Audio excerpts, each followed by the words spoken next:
Hello, everybody. It's great to be here one more time today. My name is Gary Fowler. I'm a CEO, president, founder of GSD, Get You Done Venture Studios, a premier AI and quantum venture studio located in the heart of Silicon Valley. 17-time serial entrepreneur with several unicorns under the belt. I was on the original management team at Click Software, which was sold to Salesforce for $1.35 billion, and also Eva.ai, an AI HR tech company that I co-founded with Dr. David Yang. We believe at GSD that intellectual capacity is evenly spread, but opportunities are not. And with that, I have an incredible guest today. I'm excited to have Ankit Mehra, who's a co-founder and CEO of GyanDhan, India's first education financing platform. He's a mechanical engineering graduate from IIT Kanpur, where he began his career at Capital One in the U.S. He spent 7 years mastering risk-based pricing and financial models. He then pursued his MBA at IESE Business School in Spain, where he witnessed firsthand how talented students struggle with financing their education due to slow, opaque, and outdated lending systems. He was determined to solve this, so he moved back to India in 2014 and started his company with a mission to make education financing simple, transparent, and merit-based.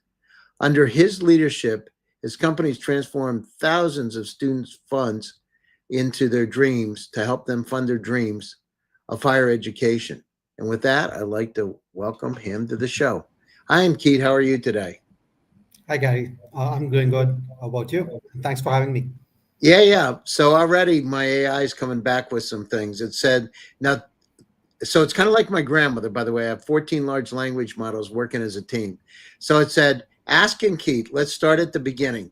From IIT Kanpur to Capital One in the USA, and then to Spain for your MBA at IESE, how did those experiences shape your perspective to finance and education? Yeah, thanks for that question. I think every step was critical in this journey that I'm on now. I think I think I learned the basics at IIT. So 4 years at IIT taught me a lot about Well, people don't how you. understand. So I want to talk about IIT. I know a little bit about it because I have friends that are in Thai in the US, right? The Indian Entrepreneurs Group. But IIT is kind of like MIT on steroids. It's really hard to get into. In fact, I met a guy who placed number one on one of the tests where you go in, the placement, and they treat him like God, right? I mean, it's those people are different. So tell my audience a little bit about, so the AI is asking, tell them a little bit about IIT and how hard is it to get in IIT? Yeah, so it's one of the most competitive tests. I think probably the Indian Administrative Service and then the Chinese entrance examinations would be the ones that might have a lower acceptance rate. Just to give you and I might be fuzzy here about the numbers, but just to give you a sense, I joined IIT back in 2003. I think there were probably close to 4 lakh applicants that used to be in the taking the test back then, and of those, there would be only 2,000 students who would essentially get some kind of an admission, and essentially to get, let's say, a computer science, you had to have top 200 or top 250 rank.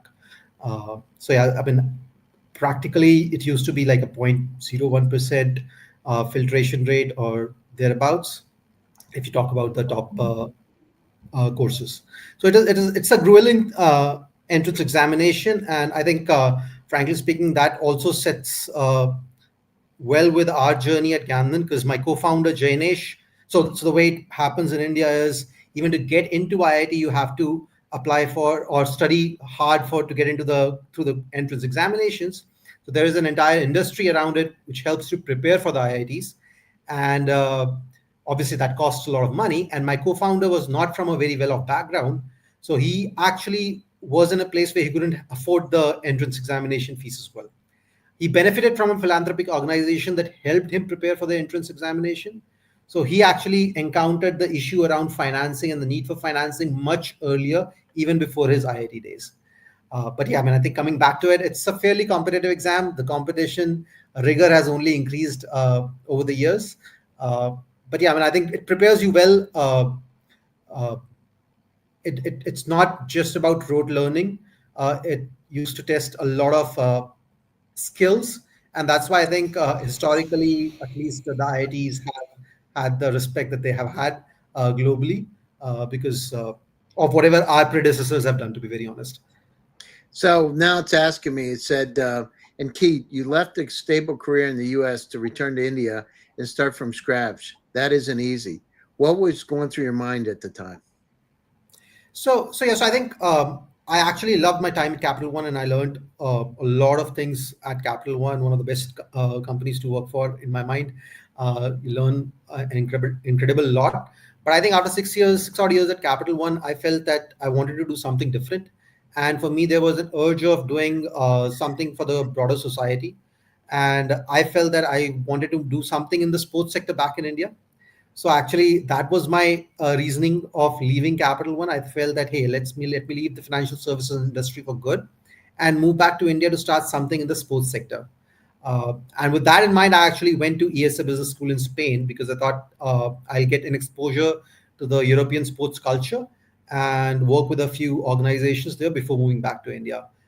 As luck would have it, I saw students facing trouble and majority of students not getting the requisite amount of financing to pursue their higher education.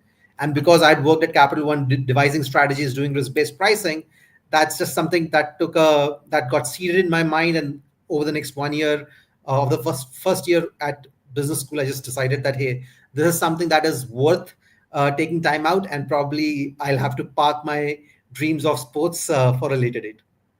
Well, so now it's asking me, and it said, and Keith, how did that exactly, that Capital One experience with risk-based finance, risk-based pricing, influence the way GyanDhan approaches underwriting?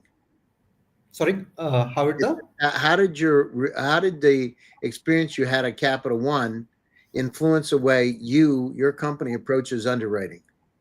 sure. I think I wouldn't even say it influences. It's pretty much the bedrock of everything, or how we approach underwriting. I think we've learned everything at Capital One, both of us, and that's what we try to emulate at GyanDhan.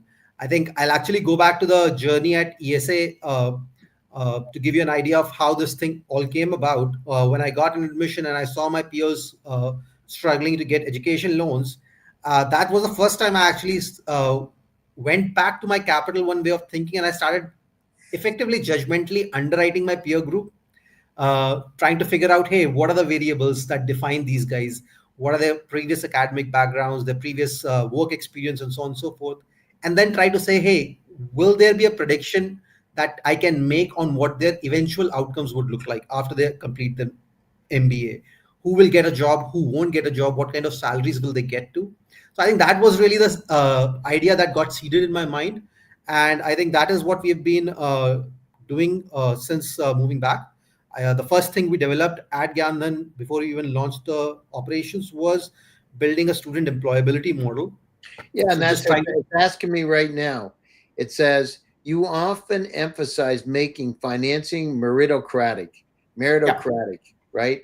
And can you then it wants to know so how you evaluate future employability as part of this model. Yeah, so I think I'll give a couple of examples just to elaborate the point. I think the idea is, are two students going to Harvard uh, of the same merit?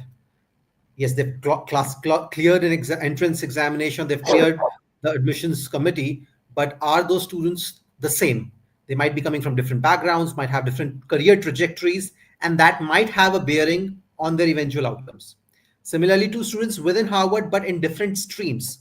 Or how do we compare a student going to Harvard versus a student going to, let's say, Tulane or Arizona State University? How do we compare these students? So the thing is, I'll tell you one of the things is they're going to have a lot better winner if they're Arizona State University. And yeah, sometimes that means a lot, right? As part of the experience, right? Harvard started the first MBA to teach managers how to manage and how to be entrepreneurs. And so sometimes we forget. I think, I'm a psychologist too. And I think so sometimes the soft parts of the academic journey are not emphasized. I know a lot of people that are really smart and Kate that cannot build a company. They're really good at being politics. And you know that at Capital One. I'm sure you had the meetings to have meetings and you're sitting down there. This is a real story. I'll never forget, right? So I did it myself for 5 years. I took off my entrepreneurial journey and I said, I want to go down through and join a corporation. So I joined a corporation. I got 5 promotions, but I had meetings to have meetings. And I'll never forget this. I took a legal pad, you know, those 8.5 by 11 yellow pads that lawyers write on. And I loved those. And I had a portfolio. And I opened it up. And I remember one day the people were in the whole circle talking about something stupid. You know what I mean? It was a meeting about a meeting about a meeting and a show. And it had nothing to do with anything. And all the people were jockeying for position. And I'm sure you've seen it. Well, let me tell you this. I think about this. And I couldn't believe it. And I just started writing bullshit now on my notepad. I just started drawing, but I'm a psychologist, so I could write things and you couldn't read them, right? People came after me afterward. You are very attentive to the meeting and you're really paying attention. I actually got promoted because of that. And it was unbelievable because I just was like, this is ridiculous, you know? Yeah, I mean, I think You know what I mean? You've been in those meetings too. You got to admit it, right? yeah, I mean, I completely agree. I think it's in some way, form of fashion, it's like the Larry David at Curb Your Enthusiasm. That doesn't that just ideally it should be the way things are Yeah, straight but up. how But do you measure that? That other thing is, so my AI is coming back, right? And it's saying the person that is it right because you're going to hire somebody to be working in JP Morgan is going to be in totally different from somebody from a startup. So how do you know what's employability, right? Because then what's the target? So obviously, if they go to finance and they're at Harvard, you know where they're going to go, right? You have a pretty good opportunity of the top 10 employers. But what happens if they want to be entrepreneurs? yeah, so unfortunately, at least as a lender or as a marketplace, I would classify them as not lendable at this point in time, right? So, I mean, the first step is collecting sufficient data to be able to make these predictions, and that's what I used to tell investors when I used to make this pitch early on in the journey was that So, hey, when but I how have my about, data set. and Keith, what about yourself? Would you have, you'd be in the same group as me? No, that's exactly what I used to tell the investors. I used to tell that, hey, I have this data set that I'm using to build this model. And by the way, in this data set, I have a data entry, which is Ankit Mehra, who's graduated from IIT Kanpur, and Ankit Mehra, who's gone to Capital One, worked 6 years, and he's gotten to ESA Business School, which is a top 10 ranked school. But the outcome of Ankit Mehra is a zero. He Yeah, hasn't really, that doesn't make any he sense. is a risky candidate. Right. Because again, at the end of the day, I mean, it's all about taking it one step at a time. We can't solve for all use cases. And if I have to solve for the meritocracy, I mean, I think the hope is the entrepreneur will find out a way for himself or herself to be able to fund their kind of endeavor from venture capitalists or from the friends, family, Who fools are the family. venture capitalists? And Keith, who are the venture capitalists? They've gone to Harvard, Yale, Princeton, MIT. They have degrees in finance. Only 10% ever, in general, only 10% have ever built a company. How can they evaluate you as an entrepreneur? You know what I mean? It's like the same thing. You got the same people trying to evaluate you, like your model's trying to do. It's just interesting for me, right?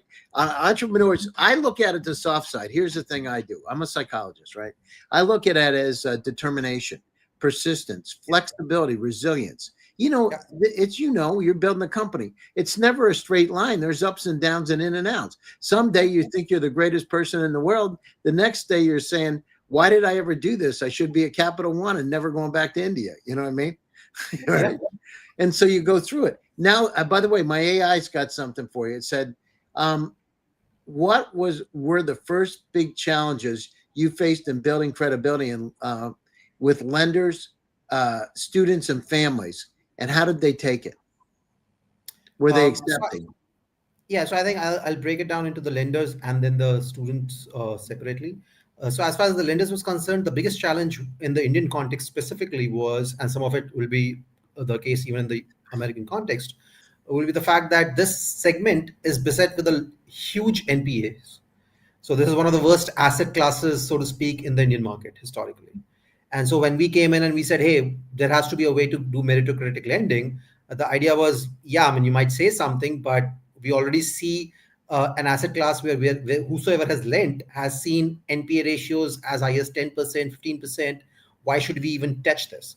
So I think trying to educate them that, hey, there are ways to do risk-based pricing. There are ways to identify pockets where you could lend judiciously and then expand the credit policy along the way was one of the biggest challenges, trying to get that comfort. And I mean, obviously, as you would expect, like you were talking about the whole corporate culture, if you've burnt your fingers, so unless and until a McKinsey or some consulting company comes in and gives the recommendation, any manager will have a tough time saying, hey, let me go ahead and kind of implement this.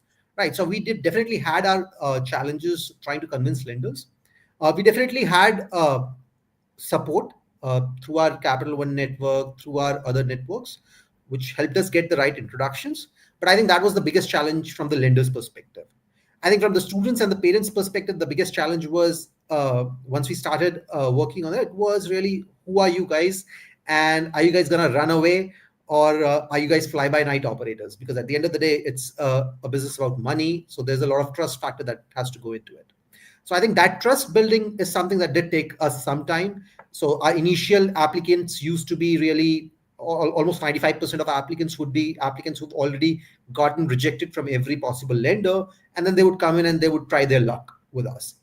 It's only after we got the first few wins and we were able to convince the lenders to get the loans done that the students figured out that, hey, this process is actually easier, seamless, and it's not opaque. I think that the transparency was the biggest draw that the students figured out. And then we got on that virtuous cycle of referrals, because in this segment, as against some other segments, the referral segment is very, very critical, because if I do something good for a student, guess what? He or she will have many other colleagues who will be going to the same college or different colleges. Exactly. I agree.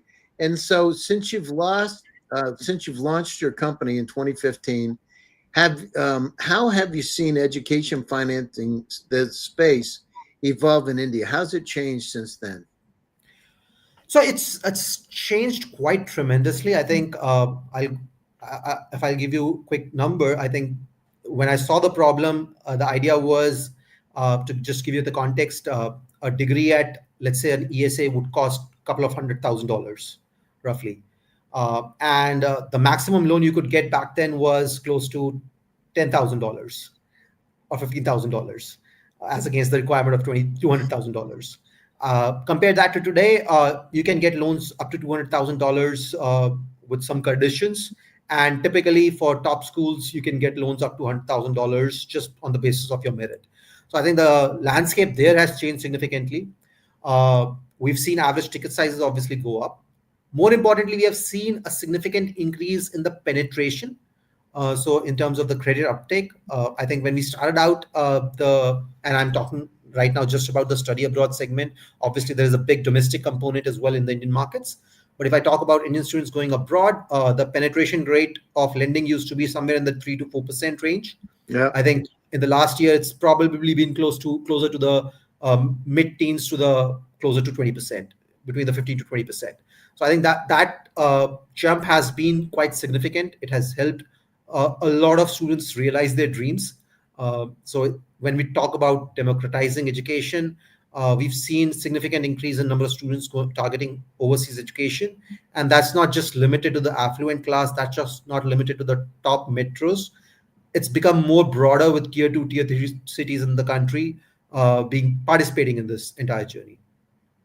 So how do you balance traditional credit metrics with predicting a student's future employability when approving loans? So I think it's almost additive. I think we don't really let go of the traditional underwriting parameters. So I think I'm not going to sit here and say, hey, it's some AI-based auto scoring will solve all the problems, right? There is a value to the conventional wisdom. And the idea really is, as I said earlier on the risk-based pricing, the idea is, okay, I know a base risk estimation. How do I use this differential information to kind of price things accordingly or differentially, or make different products, right? So I was giving earlier the example of different schools or similar schools. I think what we found when we had done our very first analysis, and that data has obviously changed over time, but what we found in our first analysis was a student coming from a top ranked Indian school going to, let's say, even a mid-ranked or a lower-ranked US school had the same employability odds as a student coming from a lower-ranked Indian school going to a very, very top-ranked school, US school. Oh, that's really interesting, actually. Right. So, So go ahead. yeah, so the idea really is you're not just talking about, hey, we'll provide loans to the Harvards and stuff. You're saying, hey, we can provide loans to a 200 ranked US university, which is on the US news ranking. We don't need to just focus on computer science as a department. We can focus on other streams as well, where we have a grounded estimate on employability. So I think that is the key, really, around whatever we try to do. So, for students listening, what's the smartest way to think about financing their education today? um, Obviously the first step ends up being get scholarships. Try to figure out free money as much as possible. You can get scholarships, you can get grants, try to maximize that. Outside of that, I think it will vary by country to country, but it should be a healthy mix of your own savings and then taking credit. Now the balance will depend on your risk appetite and the market conditions. So, just to give you an example, in my particular context, I ended up taking a loan from a local bank in Spain, even though I had an asset in India, because the idea was I would have made much more returns on my Indian asset than if I had liquidated the asset and kind of funded my education. So, I ended up making a lot more money from my assets. And similarly, in the Indian context, if you take a loan, you also get a tax benefits, and I think that's similar even in the US context. You have some tax rebates that you have on certain kind of loans. So that is effectively on a post-tax basis, you get a much lower cost of your loan. And so in that case, you have to make that judgment call and say, hey, it's better for me to invest and make a better return. So I think that I would say it should be a healthy mix between savings and uh, kind of the formal credit that you take. That should be the ideal approach. Looking back, is there anything you would have done differently? This is the AI model, done differently in your journey from IIT Kanpur to now. What would you do anything differently?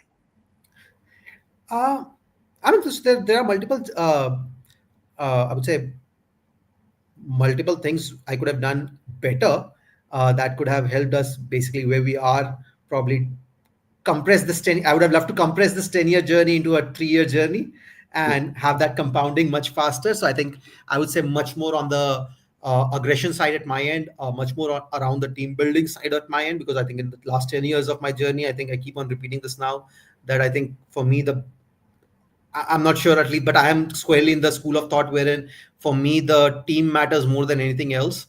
If I have a team which I want to go to battle with tomorrow morning, it doesn't matter which segment I'm targeting, we'll figure out the right segment. But if we have the right people to go to war with, then I think that makes up for everything else. So I think if I had to do something differently, it would be more around more time spent on team building, more time spent around identifying the right folks. Uh, yeah. It's if you could give one piece of advice to your younger self graduating IIT, what would it be?